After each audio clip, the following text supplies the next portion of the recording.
오늘은 성령이 답이다 라는 제목으로 우리 은혜 나누겠습니다. 마가복음 9장 30절부터 40절, 좀 길지만 이 말씀을 가지고 우리 한번 성령이 답이다 라는 제목으로 은혜 나누겠습니다. 다 같이 한 목소리로 읽습니다. 시작. 그곳을 떠나 갈릴리 가운데로 지날새 예수께서 아무에게도 알리고자 아니하시니 이는 제자들을 가르치시며 또 인자가 사람들의 손에 넘겨져 죽음을 당하고 죽을지 3일 만에 살아나는 것을 말씀하셨기 때문이더라. 그러나 제자들이 이 말씀을 깨달지 못하고 묻기도 두려워하더라. 가버나움에 이르러 집에 계실새 제자들에게 물으시되 너희가 길에서 서로 토론한 것이 무엇이냐 하시되 그들이 잠잠하니 이는 길에서 서로 누가 크냐 하고 쟁론하였습니다. 예수께서 앉으사 12 제자를 불러서 이르시되 누구든지 첫째가 되고자 하면 무사람의 끝이 되며 무사람을 섬기는 자가 되어야 하리라 하시고 어린아이 하나를 데려다가 그들 가운데 세우시고 앉으시며 제자들에게 이르시되 누구든지 내 이름으로 이런 어린아이 하나를 영접하면 곧 나를 영접함이요 누구든지 나를 영접하면 나를 영접함이 아니요 나를 보내신 이를 영접함이라. 요한이 예수께 여쭈되 선생님 우리를 따르지 않는 어떤 자가 주의 이름으로 귀신을 쫓아내는 것을 우리가 보고 우리를 따르지 아니하므로 금하였나이다. 예수께서 이르시되 금하지 말라. 내 이름을 위탁하여 능한 일을 행하고 즉시로 나를 비방하는 자가 없으므로 우리를 배반하지 않는 자니 우리를 위하는 자니라. 아멘. 오늘 말씀을 통해서 한번 은혜 받는 시간 갖기 원합니다. 우리 모두는 알고 고백하죠. 뭐라고? 성경을 가리켜 하나님이 자기 계시라 라고 얘기합니다. 믿으십니까? 맞는 말이죠. 그러면 성경은 우리에게 하나님의 모습을 보여주는 책입니다. 만일 성경이 없다면 우리가 과연 진정한 하나님의 모습을 알 수 있을까요? 불가능. 성경이 없으면 우리에게 하나님의 모습을 추상적이고 또 상상에 근거한 주관적인 하나님이 될 것입니다. 그러기에 성경에 근거하지 않은 하나님은 하나님이 아니라 하나님이라고 부르는 우상에 불과한 것입니다. 내가 만일 성경을 소유했다 할지라도 읽거나 공부하지 않는다면 없는 거나 마찬가지 아니겠습니까? 그런 사람들은 본래 하나님이 아니라 자기가 만든 그 하나님을 섬기게 됩니다. 만일 금송아지를 만들어 놓고 하나님이라고 부르면 섬긴 그 이스라엘 백성들과 같은 모습인 것입니다. 또한 성경은 인간들의 모든 것을 보여주고 있는 책이기도 합니다. 인간의 그 창조부터 시작해서 타락 그리고 구원을 보여줍니다. 성경을 통하지 않고 인간을 설명하는 것은 가능할까요? 불가능합니다. 이런 심리학을 가지고 인간을 다 설명할 수 있을까요? 불가능입니다. 없습니다. 결국 성경은 하나님의 얼굴과 인간의 모습을 동시에 보여주는 책인 것입니다. 그렇다면 성경의 그러한 의미가 무엇일까요?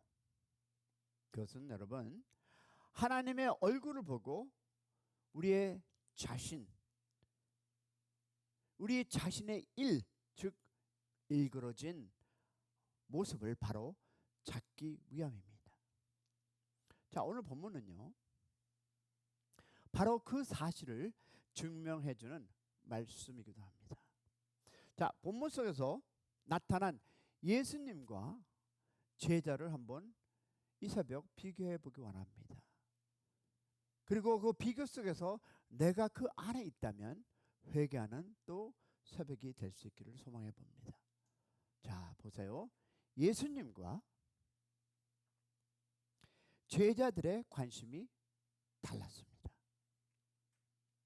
자, 예수님의 관심은 오로지 하나님의 일에 있었는데 제자들의 관심은 사람의 일에 있었습니다.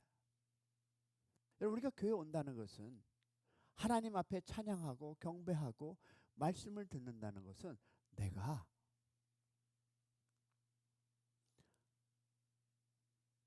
누구를 만나려고 오는 것이 아니라 하나님을 만나려 오는 것입니다. 맞습니까? 근데 우리는 많은 분들이 사람의 일, 누구를 만나러 오고 있다는 현실입니다. 당시 예수님과 제자들이 함께 예루살렘을 가고 있습니다. 자, 예수님의 관심은 어디에? 십자가에 있었습니다. 반면에 제자들의 관심은 높은 자리였습니다. 내가 더 높은 곳에 앉으리라 라는 그들의 관심은 무엇입니까? 사랑의 문제입니다.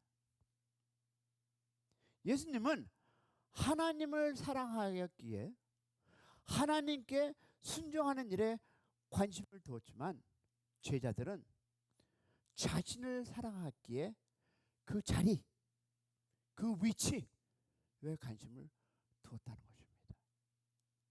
지금 교회와 틀린 것이 있을까요?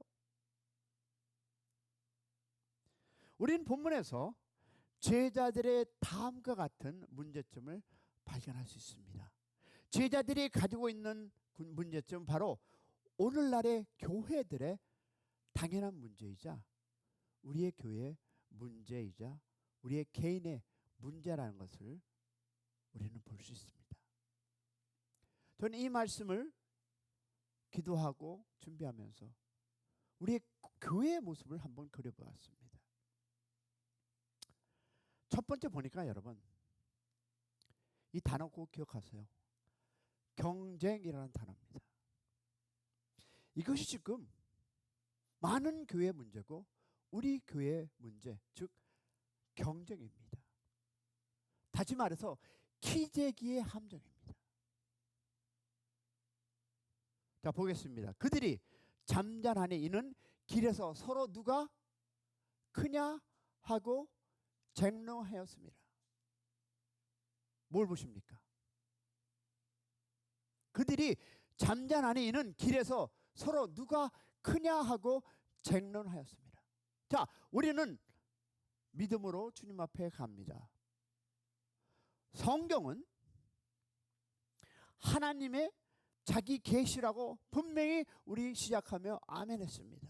그러면 성경은 하나님께서 우리에게 누구를? 자신을 나타내시고 우리가 어떻게 살아야 할지를 가르쳐주는 말씀입니다. 그러나 우리는 종종 이 말씀을 듣고도 깨닫지 못하고 세상 방식대로 생각할 때가 많이 있습니다. 오늘 본문에서 제자들은 하나님과 함께, 즉 예수님과 함께 하시면서 서로 누가 더 크냐?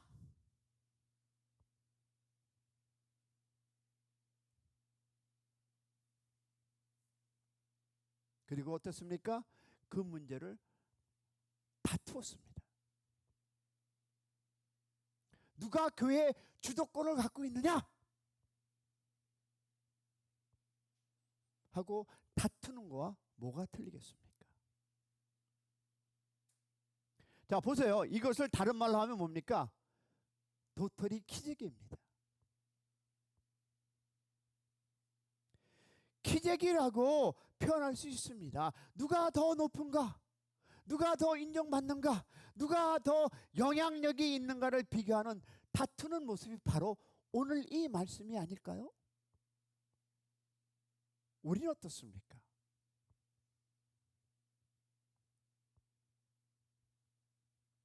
여러분, 이는 교회뿐만 아니라 우리의 삶 속에서 흔히 나타나는 문제라는 것입니다. 두 번째, 여러분, 우리 교회의 모습을 보고 많은 교회를 보면 이 도토리 키재기와 더불어 나타나는 단어가 있습니다. 뭐가 입니까? 배타주의입니다. 제자들이 이 문제를 보니까 본문 38절에 말씀하고 있습니다. 볼까요? 다시. 요한이 예수께 이르시되 선생님, 우리를 따르지 않는 어떤 자가 주의 이름으로 귀신을 쫓아내는 것을 우리가 보니 우리를 따르지 아니하므로 금하였나이다. 너 우리 편 아니잖아. 하지 마.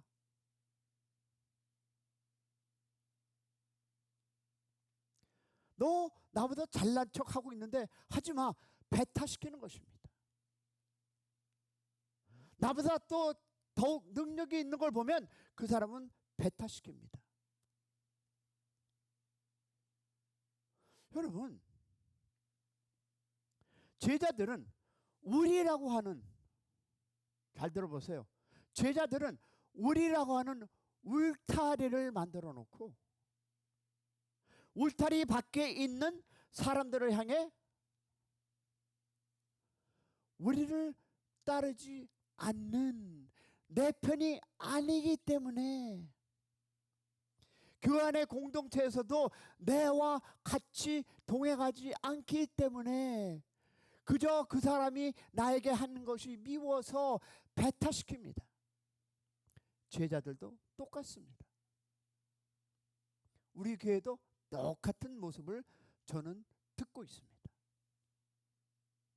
여러분, 배타주의는 여러분 사랑의 부재입니다.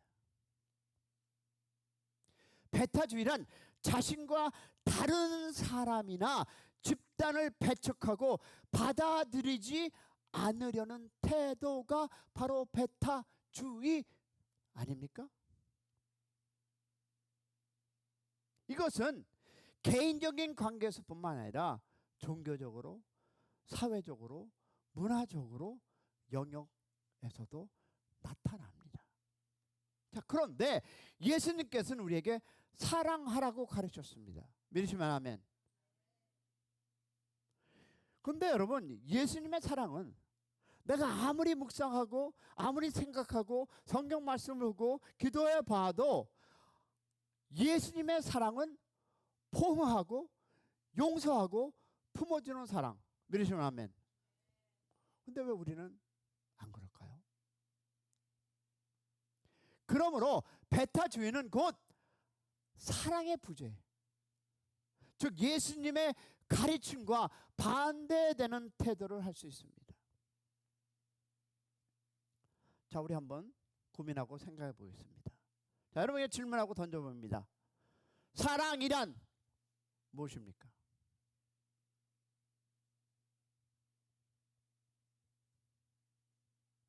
여러분, 사랑이란 여러분 차별하지 않는 것인데, 배타주의 사람은 차별하고 한다는 것입니다. 다시 말해서 이 독점적 주장, 여러분 독점적 주장, 제자들은 어떤 자라는 그 사람을 예수님께 송사했습니다. 다시 말해서 독점권의 주장입니다. 보겠습니다. 선생님, 우리를 따르지 않는 어떤 사람이 주의 이름으로 귀신 쫓아내는 것을 보고 우리가 막았습니다. 자, 이 말씀을 들은 예수님은 금하지 말라라고 했습니다. 왜냐하면 하나님의 능력과 사역은 여러분 특정한 사람만이 독점할 수 있는 것이 아니기 때문입니다.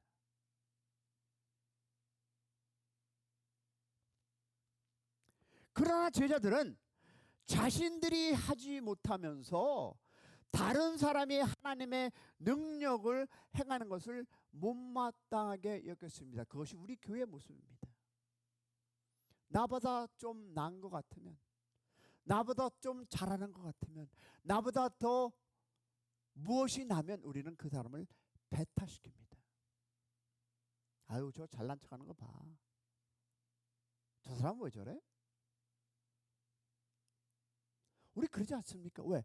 독점적 주장이 있기 때문입니다. 그들은 여러분 마치 자신들만이 하나님의 일을 할 자격이 있는 것처럼 행동했던 것입니다. 그것이 지금 많은 교회 문제 아니겠습니까? 자신만이 할 수 있다고, 자신만이 능력자라고, 자신만이 똑똑하다고, 자신의 생각이 맞다고. 여러분, 그러면 독점적인 심리가 무엇일까요? 간단합니다. 나만 할 수 있다는 것입니다.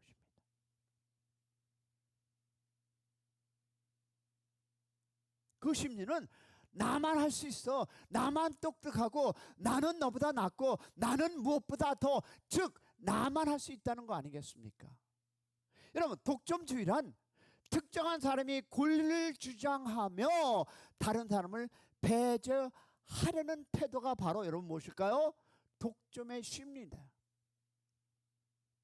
그러다 보니까 찢어지고 망가지고 넘어지고 손가락질하고. 여러분, 제자들은 예수님 곁에 배우고 있었지만 자신들만이 능력을 행사할 자격이 있다고 착각하고 있습니다. 그러나 정작 그들은 귀신을 쫓아내지 못했지만 다른 사람들이 예수님의 이름으로 귀신을 쫓아내자 시기와 질투의 마음이 생긴 것입니다. 이것이 교회의 문제입니다. 내가 못하면 겸손하게 받아들이지 못하고 시기 질투하고, 다른 사람이 이런 일을 하면 내가 못하니까 시기 질투하고, 우리는 그것을 갈라지는 부분들이 있지 않습니까? 이는 오늘날도 이 시대에도 자주 나타나는 모습입니다. 첫 번째, 교회에서 특정한 사람이 나만 할 수 있다고 주장하며 다른 사람의 사역을 인정하지 않는 경우, 이것이 교회에서 일어나는 문제입니다. 나만 할 수 있어, 나만 거룩하고 내가 능력 있는 자야. 이것이 교회에서 갈라지는 이런 문제들 아니겠습니까? 그리고 직장에서도 마찬가지입니다. 경험이 많다고 해서 후배들에게 기회를 주지 않는 모습, 특히 여러분 가정에서 어떻습니까? 부모와 자녀에게 자신의 방법으로 내가 어떻게 살았는데 이렇게 따라와야지, 옳다고 강요하는 태도가 아니겠습니까? 결국 단언은 이것입니다. 독점주의는 겸손과 협력보다 배타적이고 자기 중심적인 태도를 낳게 됩니다. 사랑하는 여러분, 우리가 배워야 할 중요한 교훈이 있습니다. 하나님께서는 우리가 알지 못하는 많은 하나님의 사역자를 키우시고 거느리고 계신다는 생각을 기억하시기 바랍니다. 이러한 제자들의 오순절 성령 감림이 이후에 달라졌습니다. Maybe 우리도 성령의 역사 인도하심이 다시 한번 제대로 리본 해야 될 그런 사람들은 아닐까요? 우리는 이런 제자들의 변화시킨 분이 바로 성령님이심을 믿어야 합니다. 첫째가 되려는 욕심도, 남을 밀어내는 배타주의도, 독점 의식도 벗어날 수 있는 것은 여러분이 성령 안에 거하고 기도할 때, 제가 주일날 여러분과 나누었듯이 듣고 바로 입으로 뱉어내지 마시고 여기 가슴까지 가지고 가시기 바랍니다. 저는 요새 한국에 와서 잠도 못 자지만 교회 생각하면 이제 그만해야 되겠다는 그런 생각이 들었고, 우리 와이프하고도 얘기했습니다. 이제 그만 목회해야 될 것 같아. 왜 그럴까요? 저는 더 부흥도 원치 않습니다. 여기에서 이런 일들이 일어나고 있는데 교회가 과연 하나님 안에서 말씀 듣는 공동체입니까? 아니면 서로 배타하는 주의십니까? 여러분, 선포합니다.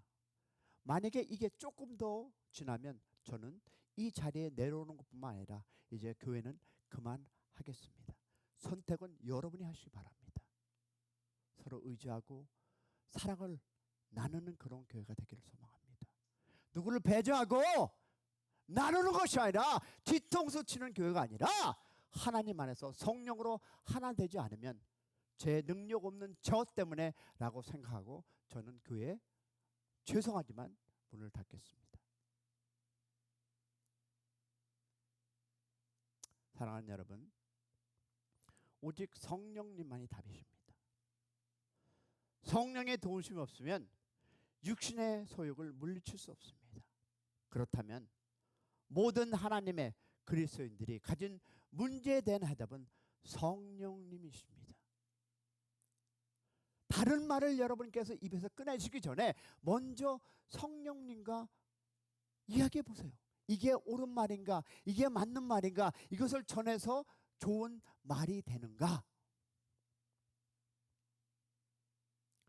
그런 의미에서 성령님이 우리의 복음, 좋은 소식이 될 수 있기를 주님의 이름으로 축복합니다.